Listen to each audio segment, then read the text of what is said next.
One moment, Flight 782 was gliding smoothly above the clouds, sunlight streaming through the windows, casting golden streaks across the cabin. The next, the plane shuddered violently, so hard that coffee splashed onto tray tables and children cried out in confusion. The lights flickered, the hum of the engines faltered, and in that instant, every passenger knew something was terribly wrong. Emily Carter had never been afraid of flying. At 32, she had traveled to dozens of countries for her work as a humanitarian aid coordinator. She had faced war zones, natural disasters, and desperate crowds, but this was different. This time, she was just a passenger. This was supposed to be an ordinary flight home after a long mission in Kenya, not a fight for her life. The captain's voice came over the intercom, steady but tight. "Ladies and gentlemen, we've lost power to our right engine. We're assessing the situation. Please remain seated and keep your seatbelts fastened." But minutes later, the plane jerked downward again, harder this time. Masks dropped from the ceiling, swinging like pendulums. The air pressure changed so quickly that ears popped painfully. Somewhere in the back, a woman screamed, "We're going to die." And the cabin erupted into panicked voices.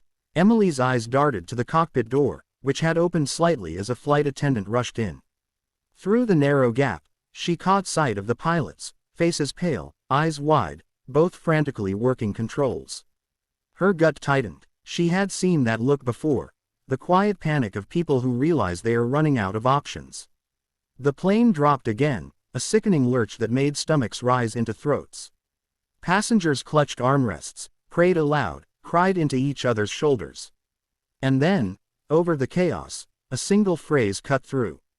"Does anyone here have flying experience?" The co-pilot shouted into the cabin. A silence followed, heavy and surreal. Nobody moved. The only sound was the wind roaring past the fuselage. Emily's heart pounded. She had some experience, though not enough to be confident. Her father had been a small aircraft pilot, and she'd spent countless weekends in her teens learning from him. She had logged hours on simulators, even handled landings in a Cessna under supervision.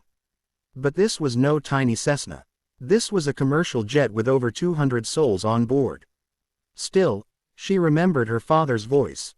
"When lives are at stake, courage isn't about knowing you can do it, it's about stepping forward when nobody else will." Before she could talk herself out of it, Emily unbuckled her seatbelt, fighting the tilt of the plane, and made her way to the cockpit. The crew's eyes widened when she said, "I can help. I've flown before. Not this type, but I know the basics. Tell me what you need." The captain hesitated, clearly torn between disbelief and desperation. Another warning alarm blared, red lights flashing on the control panel. He looked at her, then at the horizon tilting dangerously outside. "All right, take the right seat. We've lost hydraulics to the rudder. We're barely keeping her level." Sliding into the co-pilot's chair, Emily's hands trembled, but only for a second. Muscle memory from years ago kicked in. She listened as the captain barked instructions, adjusting the yoke gently to counter the plane's tendency to bank left.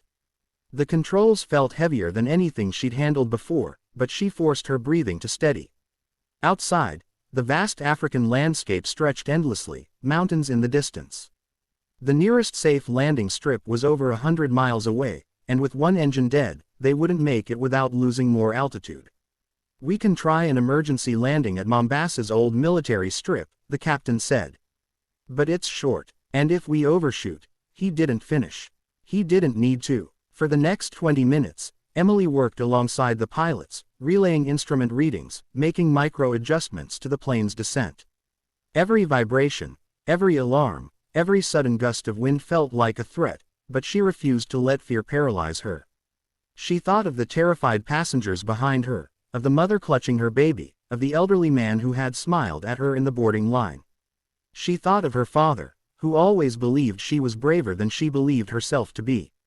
As they approached the strip, the captain's voice was calm but urgent. "Emily, I'm going to need you to handle the throttle while I focus on the flare.